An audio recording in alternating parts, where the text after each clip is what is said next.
Penggemar Marvel Cinematic Universe di Los Angeles, Amerika sangat beruntung nih karena penayangan perdananya berlangsung di sana. Tayang perdana ini bertabur bintang dan karena premier ini tidak hanya dihadiri para bintang Avengers Endgame saja, tapi juga para aktor dan aktris yang pernah turut serta dalam terlibat film-film pembuatan Marvel lainnya. And sometimes the best that we can do is to start over.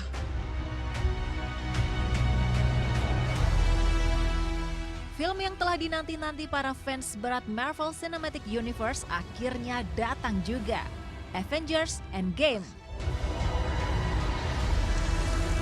Ini merupakan film jawaban atas ending scene yang mendebarkan pada Avengers Infinity War. Pasca Matt Titan alias Thanos menjentikan jarinya tatkala mengenakan sarung tangan lengkap bertahtakan 6 batu keabadian.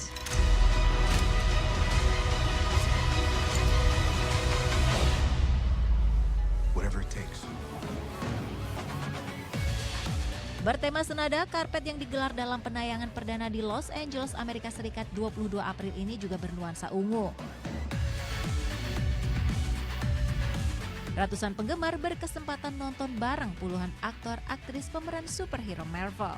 Film yang disebut sebagai akhir Infinity Saga yang sudah melayar 11 tahun terakhir ini juga meninggalkan kesan tersendiri bagi para aktor aktrisnya. 10 years, 22 movies, and it feels like an enormous amount of work that's culminated to this final moment, this end game, and it feels like the beginning of something and the end of something else. And you know, it's an interesting transitional time, and you know, I really, it's funny.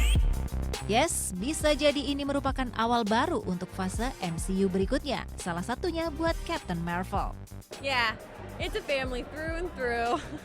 Everybody was really nice. I don't know. I had a really good time. Excited to see what the future holds, and I have no idea what will happen next, but I'm excited to find out tonight. Sempat disebut merupakan akhir fase 3 MCU, namun pihak Marvel Studios membantahnya. Karena Spider-Man Far From Home lah yang bakal memungkasi fase 3 jagat Marvel ini. Oke, selamat menonton ya guys, karena filmnya mulai tayang di seluruh dunia hari ini.